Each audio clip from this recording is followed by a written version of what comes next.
Hey everybody, welcome back to part two of Ask Us Anything. Jim Cirile here from Coverage Inc. along with Tanya Klein and Jeri Klein. I'm not going to say the Klein sisters again. Still not No related. relation. They're not really sisters, folks. Pure coincidence. Jeri, we actually went to the same high school together 100 years ago. 10 years, 20 years apart, something like I graduated in 2000. Yeah, that was a few years after me. Yeah. Don't talk, Anyways. Jim. Don't. Sometimes. There's some decades. Math is hard, whatever. Jeri, you've got some more viewer questions to throw at us, don't Okay. you?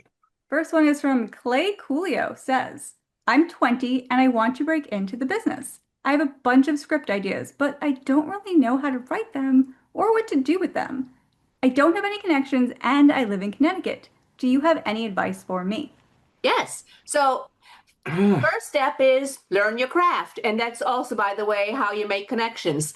Learn your craft. In other words, find a writing class, find a writing group. UCLA here also has online courses. So first, learn your craft, learn your craft, learn your craft. Step two, polish your material. Step three, in that you can do that from Connecticut before you're ever thinking about moving out here.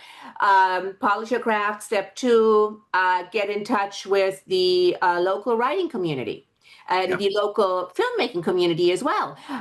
Can you work on somebody's film? Can you write your own short film? Can you make your own short film? So get into the swing of things, meet people, and can you maybe travel to some film festivals with your short film and make even more connections? So basically, it all starts with learn your craft. So this gentleman, he's 20. Yes. Okay. He's young. So which is great. Mhm. So he didn't say anything about like university or anything, right? Nope, he So just said his age. yeah, okay. So look, I mean, Connecticut, very close to New York. It's not like you're out in, the wilds of Winnipeg or something like that, where even then you might find, like-minded filmmakers. We have a video we dropped about like, should you move to LA or not? We can link to it in the comments. And basically the answer is, nah, you don't really have to. You can find your filmmaking community wherever you live for the most part. But Connecticut's actually not a bad place to be. You're really close to New York. You can take classes. You can go to New York Film Academy. You can meet people. Like Tanya said, you can go to many film festivals. God, there's Take the hundreds Metro of them North. in New York. And meet people. But the main thing is, I think he said he doesn't know how to write them. Well, this is what you Yep. should do if you want to be a writer. You don't necessarily have to be a writer. You might find your path in a different angle of the film biz. You might want to produce. You might be producers are great. They don't necessarily write, but they take other people's ideas and they help develop them. They add to that, and that's invaluable. Or some other role on a movie shoot, something like that. At 20, there's a lot of different possibilities to explore. I would say, look at your potential through universities. Either in Connecticut or maybe go to New York. If you want to stay living in Connecticut, that's perfectly fine. They have trains. Yeah. Very easy to get to Manhattan by train, depending on where you are in Connecticut. There's a lot of possibilities, man. Just figure out like what you can afford to do, take some classes, find some like-minded people, and just start exploring. If you don't know how to write them, watch some YouTube videos, take a writing class, and eventually you should be able to figure out like what your path in the industry should be. Okay, moving on. Number two, I just got coverage from Coverage Inc. on my script, and you guys gave it a pass for script and consider with reservations for writer. This same script also got consider from some other company that they're omitting. I read online that you guys are brutally honest, which is why I submitted to you, but those two scores are very far apart, and I don't really know what to do next. All right. Yes. So we are honest but empowering. We hope we were empowering. But so here's the thing. Our coverage is real world. A lot of other companies don't necessarily do real world simply because if you uh, get a script and you tell people, oh, you're awesome, you're great, you can ensure that those people will keep coming back to you and keep giving you money. Yeah. We just don't think that that is helpful to you, to your career, or to your development as a writer. So the people working for us are very much real world. They're all working industry professionals. We have working writers, actively working in writers' rooms. We have development people. We have producers. So we have people who have a lot of experience. So look at the notes and maybe put the coverage away for a week because when we first get coverage and it's not what we hope for, it's a bit difficult to engage. So, put it away for a week and then read it again and see which notes make sense to you and then implement these notes. All of that is of course true, but I think the key thing this person is asking is, um, how does this person reconcile what appears to be Right. two different opinions, right?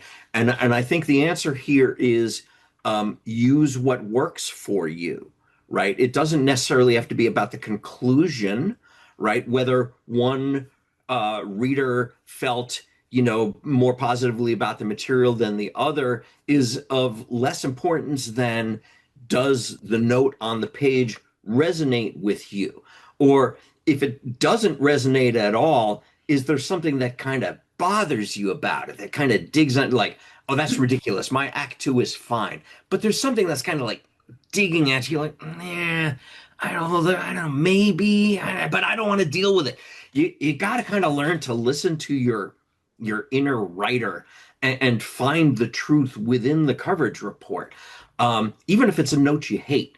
So at the end of the day, you might get some great ideas from the consider coverage from the other company that you implement, and you might get some great ideas from the Coverage Inc. report that even if the readers had different response to the script, at the end of the day, it's still about making the script better and moving the script forward. So don't pay so much attention to the conclusion. The conclusion is less important than what can I get out of this that will help me move my script to the next level. That's a good point. And also, I would say maybe see if there's similarities. In Oh theory, yeah, both Yeah, would have a absolutely. similar, Yeah. something. Same with even the CIs. I'm sure there would be similar notes. Like the reader would probably say a couple of things that like, oh, there's a theme here, and maybe Yeah. start with that theme. That's yeah. good. One more thing I would add, which is, we when we get coverage back, it always stings. And like Tanya said, maybe put it aside for a week or so. That's fine. But I would also advise, like we can pick and choose what, if any of those notes we choose to implement in our script. I would always advise the notes that we immediately go, oh, no, this reader has no idea what they're talking about. Those are the ones to give the most credence to. Those are the ones you should give a really thorough hearing to and really try to understand what the reader is getting at, even if you completely disagree with it. Maybe the reader is totally off base, but they're giving the note because there was something there that just didn't sit quite right. So try to really get at what the reader is trying to say and find the note within the note. Oftentimes, even if you disagree with the note and it's like, no, that's completely wrong for my script, it does indicate that the reader smelled something amiss there that you might want to go back and take a closer look at. That's a really good point. Okay, the next one we got Rick and Rocker, cool name, says this February will be 11 years in LA. I've tried everything and I'm getting nowhere. It's all very frustrating. I've entered contests, I've paid to pitch sessions, I've gotten coverage, I've watched tons of videos and masterclasses. My script, fill in the blank, got sevens on the blacklist and it did nothing. For a while, I had an indie producer attached, but now he won't return my calls. I'm barely getting by, and I'm thinking of moving back to Arizona and going to work for my dad. Help. That's a All loaded right. question. There's a lot Okay, in there. so first of all, I mean, this is okay, what you're going through is very common because everyone goes through this. So this is not about you. So first of all, it's not about you. It's something that everybody in this business goes through. And as for should you go back to Arizona, only you can know this. Should you, in other words, give up writing and just do something else entirely? Only you can know this. I mean, so here is basically the metric I think I'd use is, can you see yourself do something else and still be happy? If the answer is yes, oh my God, then yeah, do it. Because look, the life of a writer is very, very, very difficult. It's very frustrating. You're going through a lot of shit. However, if the answer is, well, no, I can't, then, well, you're going to have to find a way to deal with the bullshit, to deal with the frustration. Here's the thing. All of the things you've said, again, everyone goes through this. Everyone enters contests and doesn't get anywhere. Everyone, has some Unless you're success. connected. Unless you can, yeah, of Mhm. course. Yeah. Look, that's always, if you're already connected in the business, then yeah, you're A-okay and it doesn't matter what you write. So I'm assuming that's not your case. So, Not in Arizona. so basically, then the only thing is, since it's sevens on the blacklist, is I mean, look, we've had people that got nines on the blacklist and they didn't get anywhere. So my first thing is make sure your scripts are actually as polished as they can be, and then there are also look at other ways to break through. And I mean, yes, have the scripts as polished as they possibly can be, and keep putting them out there. Also, additionally, go out there. How can you make connections? Network, network, network. Also, what else can you do? Do you have something that you can do yourself?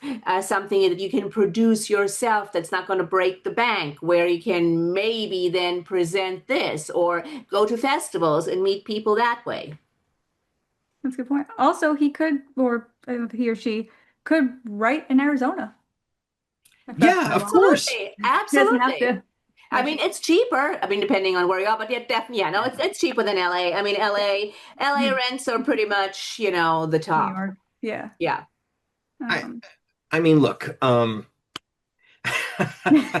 we're all laughing because we've been there.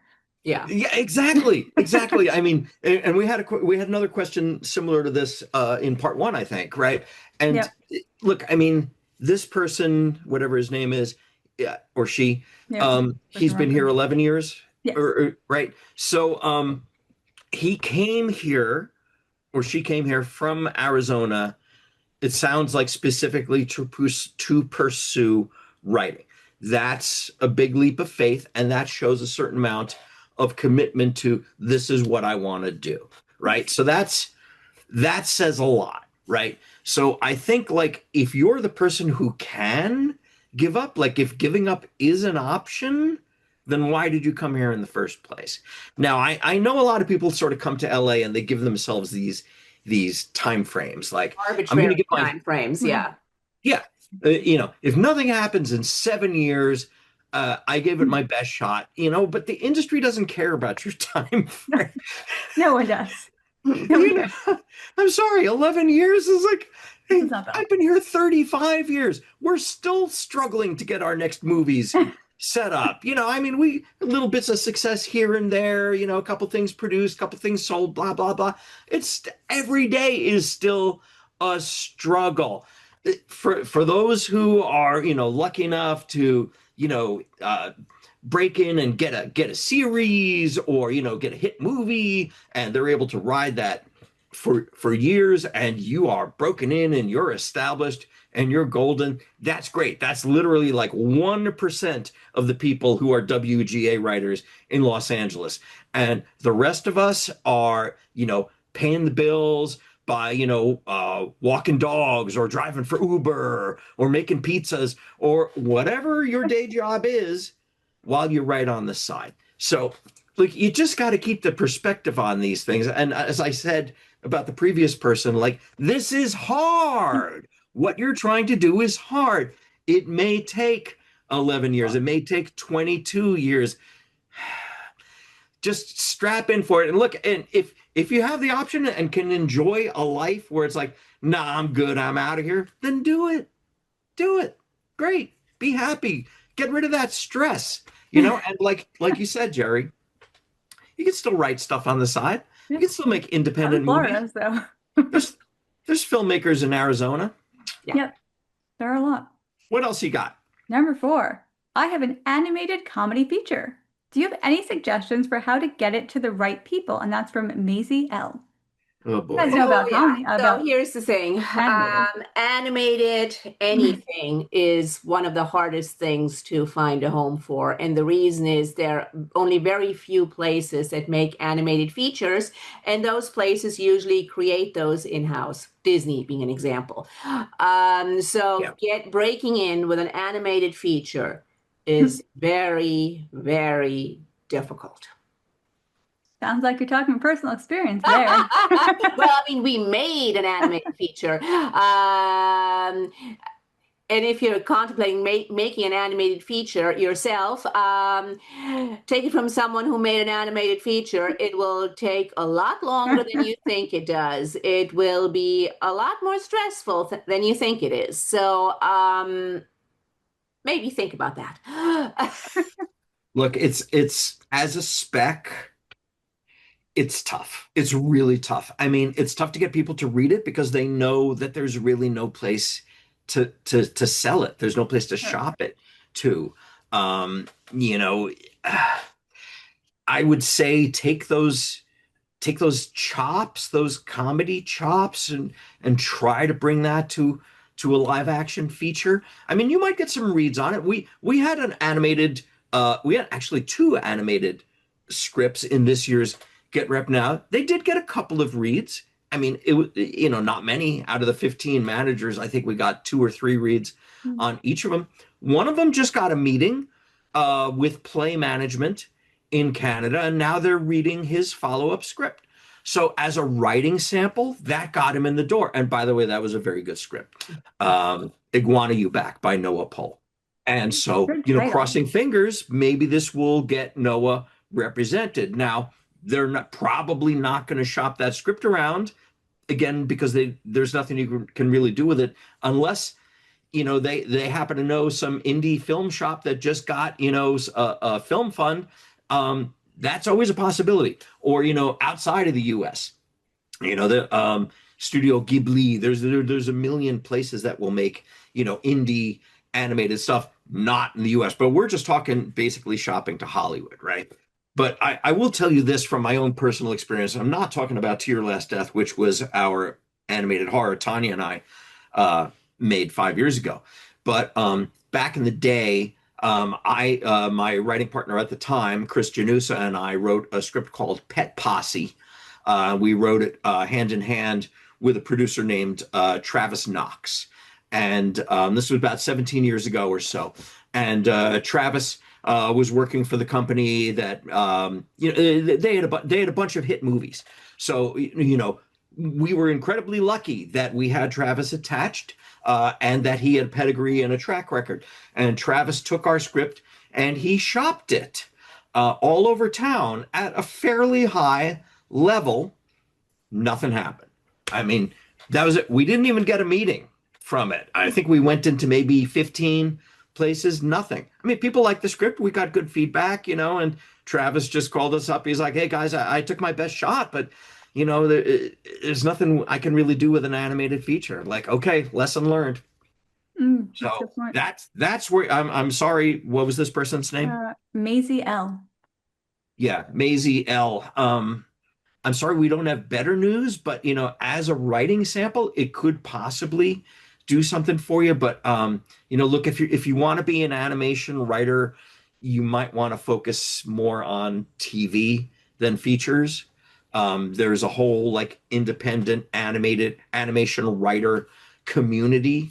I shouldn't have said independent. That's sorry. There's a whole animation writer community that does stuff basically for kids TV and stuff like that. They have their own union. They have their own agents and managers just for that community. So look into that. That's good. And then also, I had a follow-up question. Would you recommend for Maisie if she could turn that into a live action feature to do that? Yes, Or I stick mean, with animation? absolutely. I mean, often it's a bit difficult because animation, the fun thing about animation is you can write whatever and it doesn't actually change the budget because, Yeah. it's all animation. So sometimes that becomes a bit difficult. But if it's possible, sure. Yeah, I mean, if your characters are animals or something, It's gonna be kind of hard. uh, look, I mean, you can do pretty much anything with AI nowadays. So, I mean, maybe just make it yourself and put it out there. That's another option, right? Mhm. Make it yourself and just put it out on the festival circuit. And maybe if it wins some awards, you might get distribution and get some attention in that way. So maybe forget about trying to sell it. Maybe think about how can I make this? But yeah, otherwise adapting to live action, I mean, it's really going to depend on the material.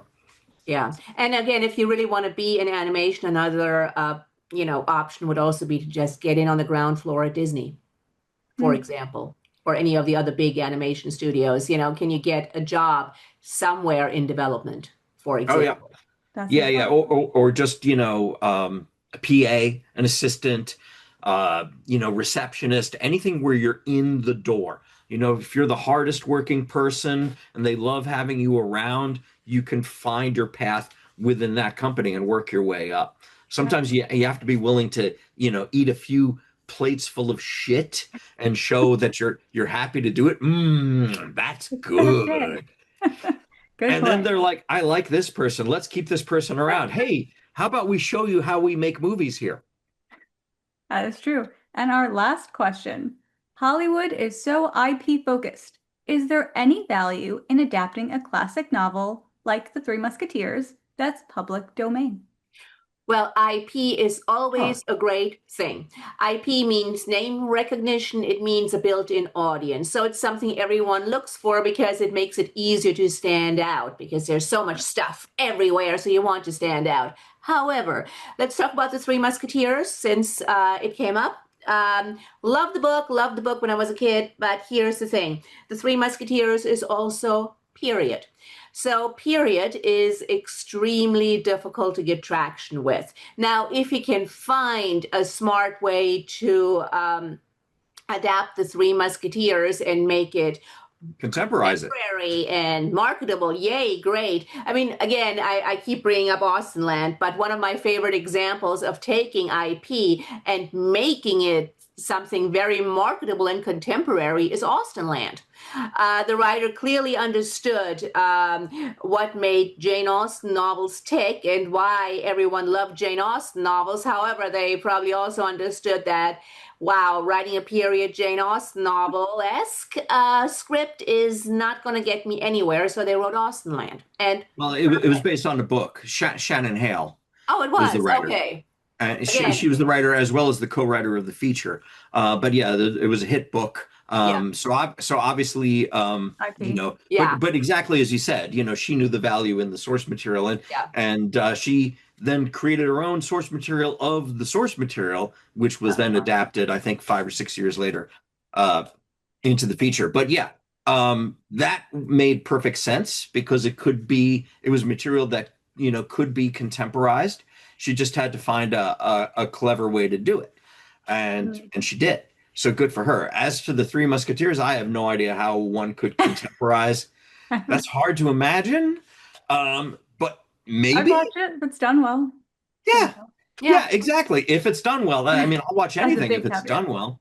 Yeah. And then also like Um, Winnie the Pooh that just now it's public domain, so there's the horror versions. right. Yes. We saw that one Yes. which was do you like Blood, slasher movies? Blood A and lot of Honey, a lot of was that what it Yeah, was Blood and called? Honey. yeah, Yeah, yeah, yeah. yeah. There's a lot of blood. And the Well, the new same with Steamboat Popeye. Willie? They did the same Yes. thing because Popeye, public domain. Yeah. Right. The Yeah. horror people just started it because why not?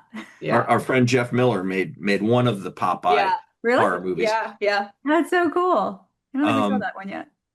I'll have to watch it. so, I mean, look, first of all, I think we have to say IP means intellectual property, just in case people don't know Good what point. we're talking about here.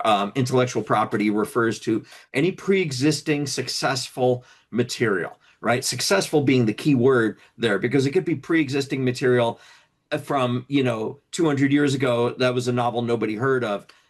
Nobody's going to care about that. So, but look, what was this person's name again? There is no name. No, okay. They left Look, it out. no It's name. anonymous. No name. Look. No name anonymous. Look, Anon. You're thinking in the right direction. Okay, that's great. By all means, if you can find a great piece of public domain material to adapt that people know of, that has name recognition, you are ahead of the game, right? Particularly if you can find something that was in the past that can be contemporized, like Tanya said, like Austen Land did with the Jane Austen works. That's wonderful. People will respond to that. But if you just want to do, like another Frankenstein or something, it's Hey, look, look, that it's just public happened. domain, yeah, but it's so done to death. Is anybody really going to care about that? So, yeah, there's great things that you can find out there to adapt. Just be careful what it is. If it is in the public domain and it's well known, it's in sort of the zeitgeist, people know about it. It might be worth spending a little time figuring out how can I contemporize this. And there you go. Got anything else for us, Jeri? Nope, that is all of our questions for today. Woohoo! Yeah, we All did it. right. Well, thanks everybody for watching. Jim Cirile, Tanya Klein, Jeri Klein. And Here if from you have Coverage any Inc. questions, you can reach us at info@coverageinc.com. And check out our shorts on YouTube. Jeri is killing it, covering hundreds of topics in like 2 or 3 minutes or less. So great job, Jeri. And thanks for watching, everybody. Bye, guys. Bye.